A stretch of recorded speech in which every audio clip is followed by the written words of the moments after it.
Welcome to The Driven Entrepreneur, where we sit down with visionaries, trailblazers, and entrepreneurs and discover why and how they do what they do. We'll get the backstory, plus plenty of life and business lessons along the way. Here's your host, Matt Brauning. Hey, this episode is brought to you by my very own NLP practitioner course. I've been teaching neuro-linguistic programming, or NLP, for nearly 15 years.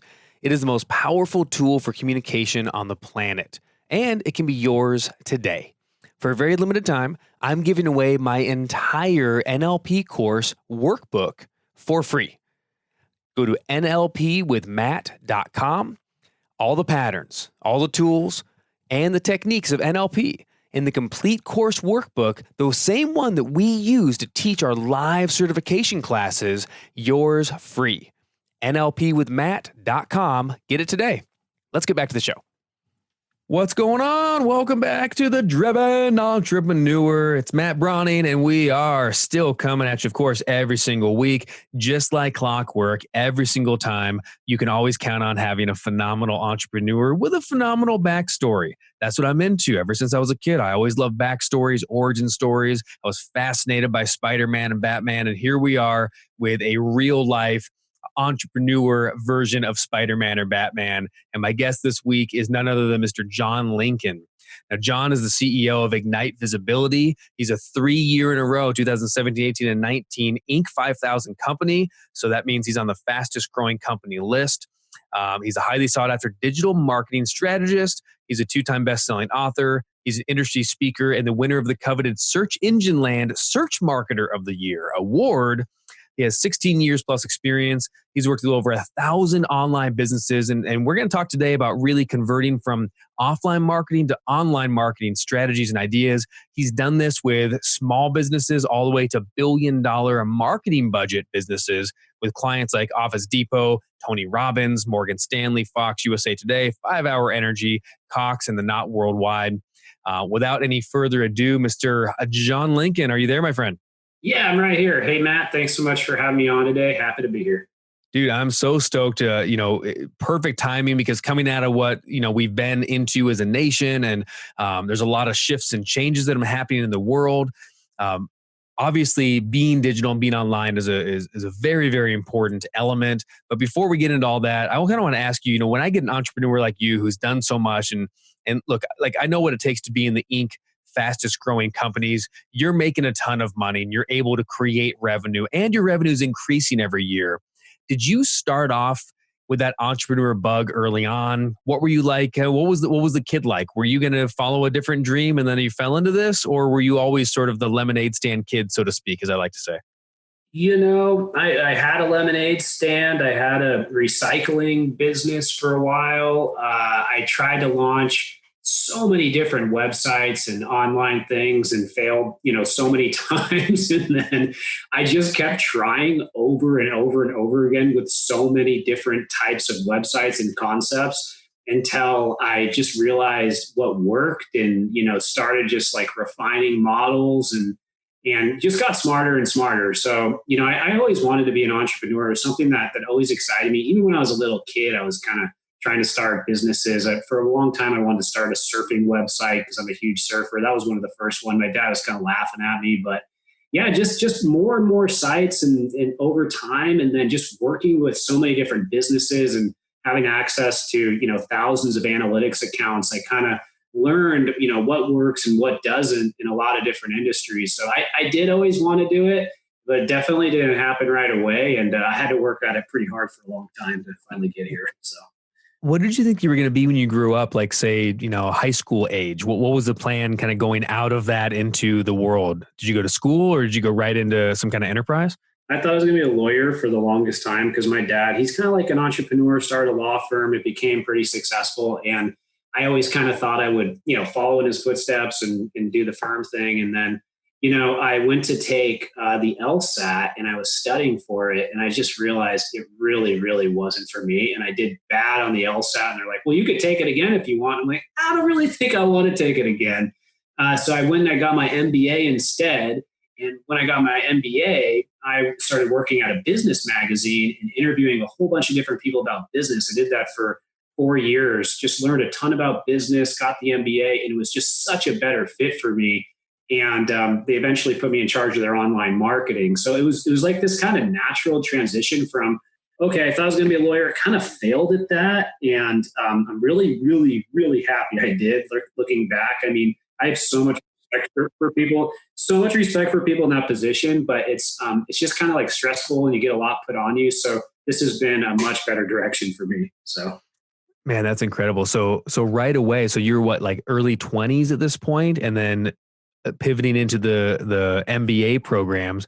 Was it about marketing right away? Did anything else catch your glory, catch your eyes? What sort of things were you really interested in when it came to during your MBA program and then coming out of that? Was it general business, or was it always sort of marketing, advertising, that kind of thing? No, I didn't. I actually didn't think I was going to go into marketing at all. I wanted to be a financial advisor and or an entrepreneur. So when I got out of that program, I mean, I was like applying at different places, to be a financial advisor, and kind of I was like, oh, I'll go to Wells Fargo. I'll be a financial advisor, because I really liked that side of MBA finance, and I was really good at that, or at least I felt like I would be.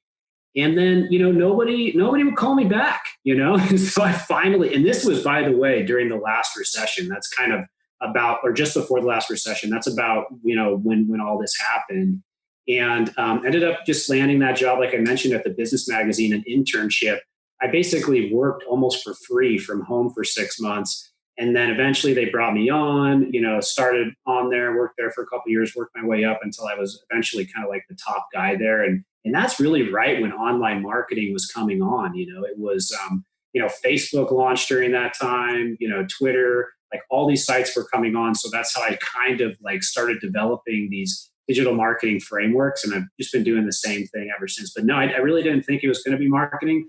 I fell in love with marketing while I was on the job and realized that I loved it so much, just because I love like growth. I love scale, and marketing with growth and scale, it just goes hand in hand. Yeah, I couldn't agree more. When we talked about kind of introducing you with this long list of clients and accolades, certainly, when you say, hey, this guy's helped everyone from, Tony Robbins to 5 Hour Energy to Morgan Stanley, like it's a pretty A-list client list.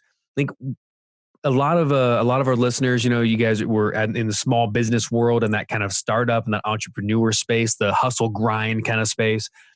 Do you have any advice on how to get that first client? Do you like shoot for the moon and hope that your first client is a big client? Or were you kind of hustling and working and doing your work in marketing for smaller companies in unknown places, and then all of a sudden one thing leads to another? So I guess the question is there a strategy to start getting some larger or A-list clients? And how did you approach it? Everybody wants the big clients, but you really have to earn your way to the top. And you can't get them unless you're good enough and fully capable to service them, because they really expect like a super, super high level of service that most people don't understand. So, when you're just getting started, I recommend, set up a couple meetings a day, do some outbound, build your thought leadership. And even before you launch, even before you start your own business, go try to work at the exact business that you would want to start and put in some time there, 2 or 3 years, really understand it, learn on the job, become the best person in the company, build all that confidence. And then when you're ready to start your own thing, if and you are ready, then, you've kind of already got this framework, how it works. Maybe you have some contacts in the industry, contracts are structured, what clients are looking for. Like, I think the biggest mistake a lot of people make is like, you try to start a business, but you're just trying to guess and figure it out on your own. And that's just so hard to do. So I would highly recommend you get experience somewhere, work on these type of accounts as a secondary, third person. And then once you're ready and you're ready to be scrappy and you're ready to grind harder than you ever have in your entire life and give up a lot of time, then go ahead and, make a jump on your own. And then, when you're looking for these clients, it all comes down to thought leadership.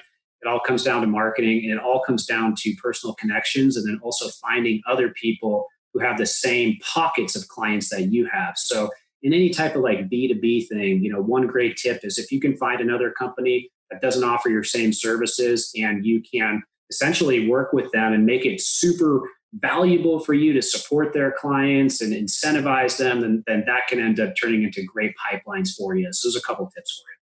Man, that's amazing, actually. So, because I always look at in my world, it's like joint ventures and looking at other businesses to work with, but finding a business that is similar but doesn't quite offer exactly what you do, and then make it really easy for you to help them, make it easy for them.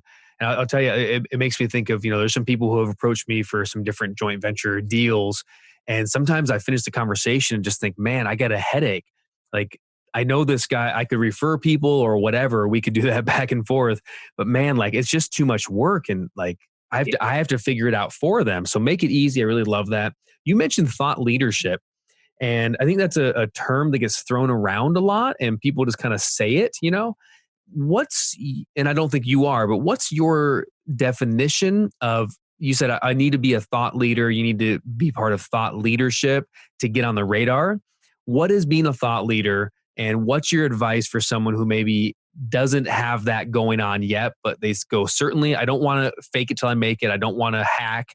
I want to do the real right way to build up myself as a thought leader. What would you say to someone maybe, with that young energy ready to do that? Yeah, the biggest decision I ever made in my life that made me more successful over time, not right away, but I decided I'm going to put myself out there consistently, and I don't care what anybody else thinks. I'm just going to get better and better at it. I'll take the criticism, I'll take the praise if I get lucky enough to have it come in, but I'll just consistently put myself out there, and I'm going to 100% niche down on digital marketing. That's my thing. And I made that decision really around like somewhere in my mid 20s. And I just started blogging, and I was really terrible at blogging at the beginning, but I got better and better at it, and I scaled it more and more. And then I started learning video, and I got better and better at that. At the beginning, the video stuff I did was so bad. I mean, it was horrendous, but it's gotten so much better. And then I found out every single place that all of our customers would spend time online, whether that's LinkedIn or whether that's YouTube or Twitter or Facebook or Search Engine Land or Inc. or Entrepreneur or Forbes or the Huffington Post. And essentially what I did, and the first book that I ever wrote is called Digital Influencer. It's about how, I became, this moderate level digital influencer, and how we started getting hundreds of leads a month coming in, to our website and to our business all through inbound. I basically plotted every single place that our customer would spend time online. I plotted the exact things that they would want to learn around every single different service level, and then just started writing on it, commenting on it, engaging with it, and then scaling it more and more and more.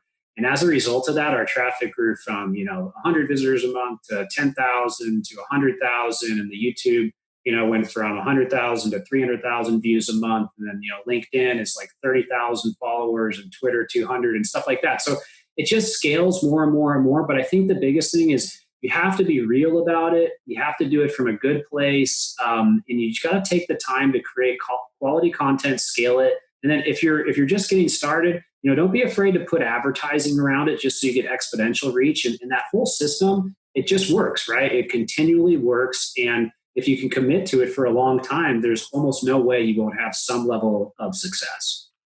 That's very good. And also, spoken simpler than the complexity in which you probably lived in. And that was I'm guessing what you just described was a longer period of time that you condensed in about 30 seconds. Yeah. Can I break that down for a moment?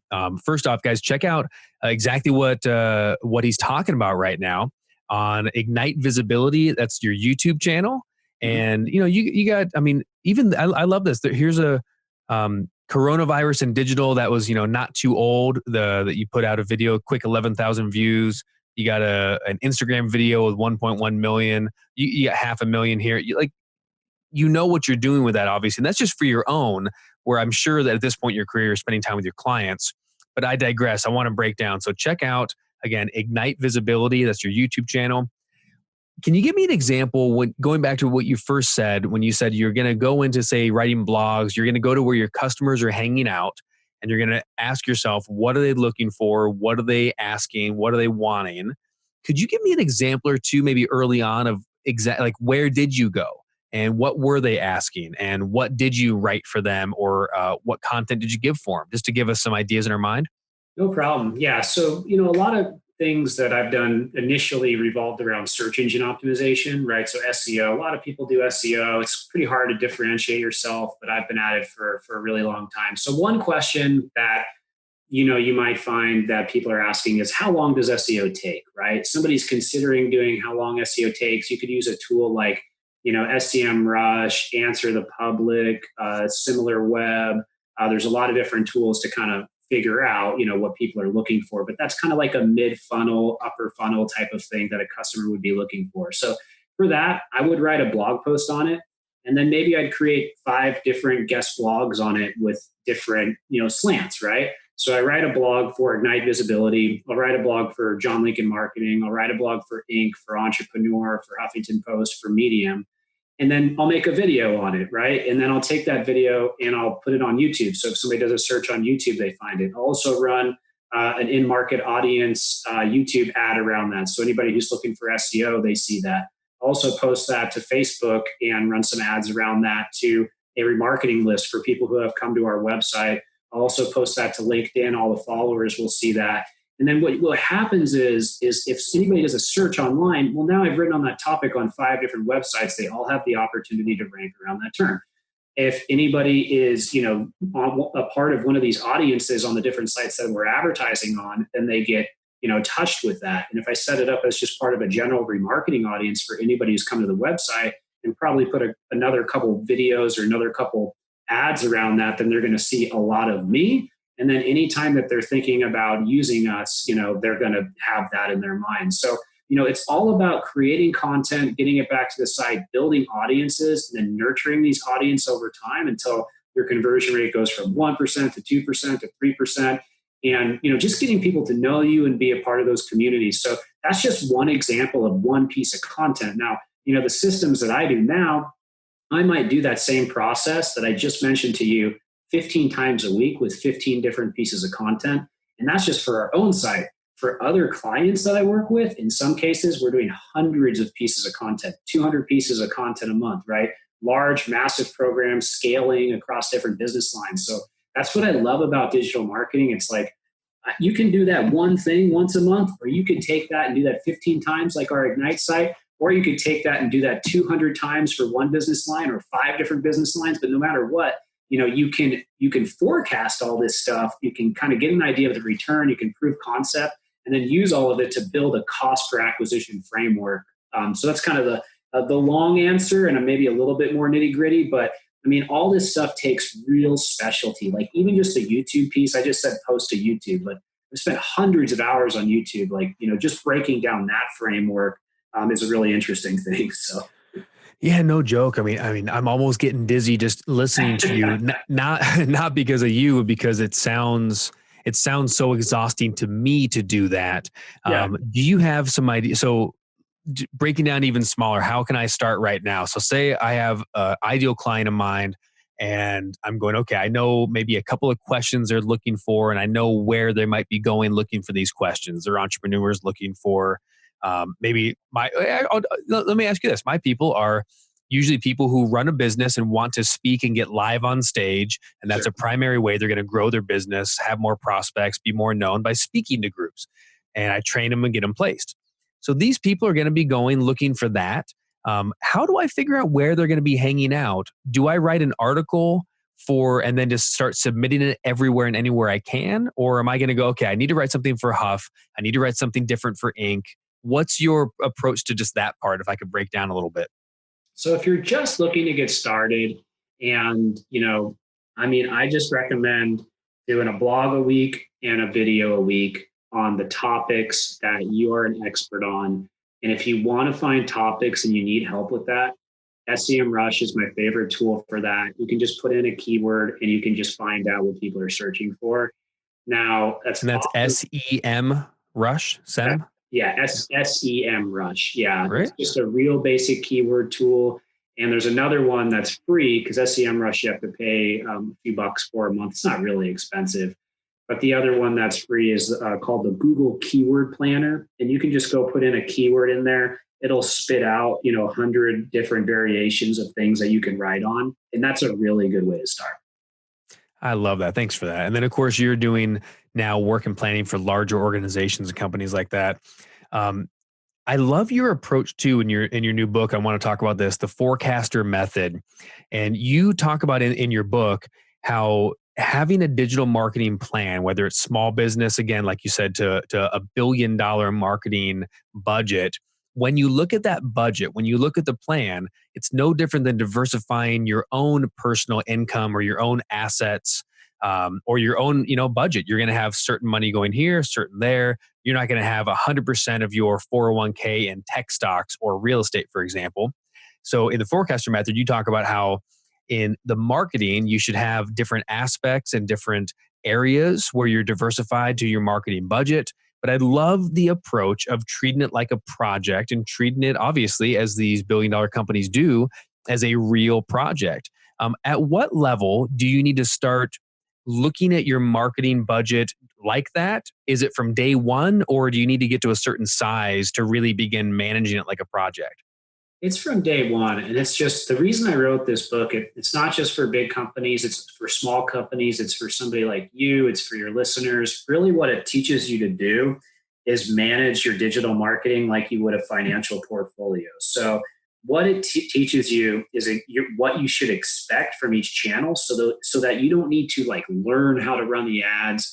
If you want to do Google ads or YouTube or Facebook ads or Instagram ads, or you want to do discovery or display, it teaches you how to measure it and how to find out if it's effective or not. So there's this thing that not a lot of people know.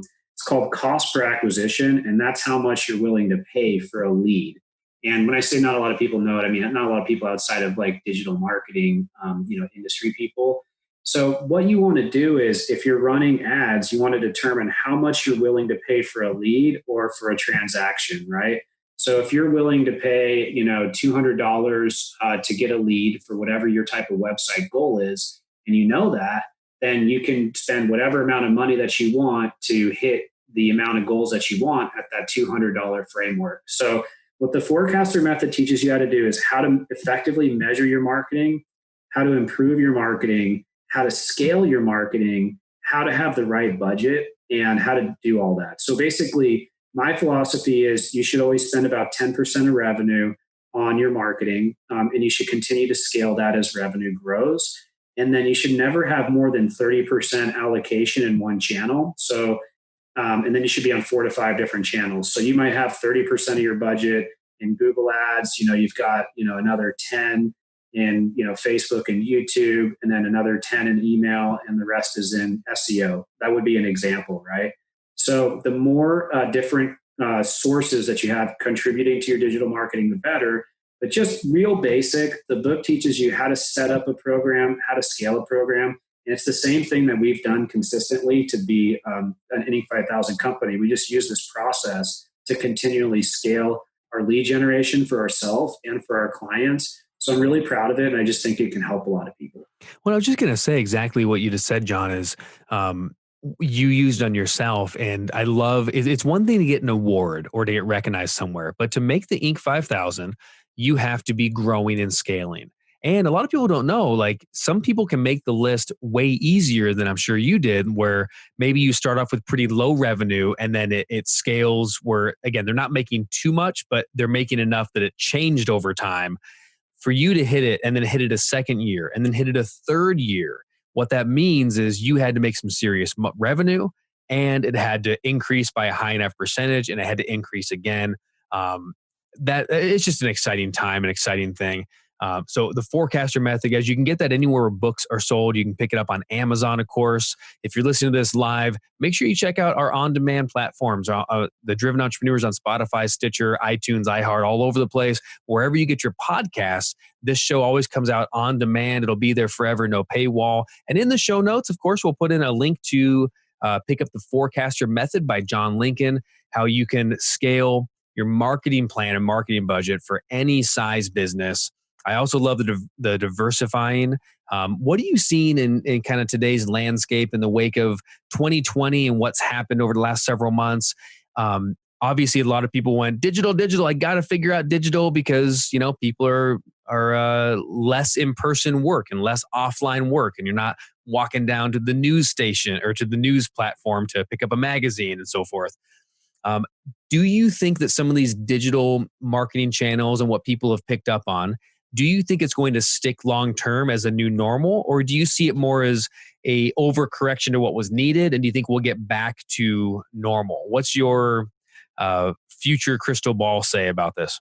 Well, it started to feel a little bit saturated towards the end of 2019 and maybe the first month or two in 2020, but that's completely changed. Now there's more people online than ever before. The inventory of people spending time online has grown so much in 2020. So there's more inventory that drives ad costs down, and more people are getting used to doing business virtually and doing business online. So for us, it just made it more important than ever, and it made the advertising cheaper. So I think it's going to be the biggest marketing channel by far. I mean, we've got a reduction in a lot of the other different types of channels, like in-person events and sports and things like that. Those, of course, will come back very, very strong and will continue to do well. And I'm all into stuff like that as well. But I think that digital becomes the foundation, and the real power is that you can build these audiences over time. And I know that sounds kind of like an odd concept, but if you go to my website, I can cookie you or get your email, and then I can reach out to you and serve you an ad or sell to you via email at any point in time. So I think, the future is really about, refining and improving those audiences and using it. So the future is bright for digital. It's also good for the other channels as well, but in particular, it's becoming more important. Hey, and check out exactly what John Lincoln's talking about. Go to ignitevisibility.com. That's the website. And see what a site from someone who does this for a living at a really high level looks like and feels like, and notice what starts happening and how you can be around and in this conversation. John, final question as we wind down here. I asked you, of course, where you think it's going to be coming, and you do think it's going to bounce back somewhat, but there is going to be part of this new normal is going to stick around, it sounds like. What's next for you? Are you going to continue on this forecaster method? Is this the legacy, or do you have another book and something else in the works coming up in the future? What are you most excited about for the rest of this year? Yeah, that's a really good question.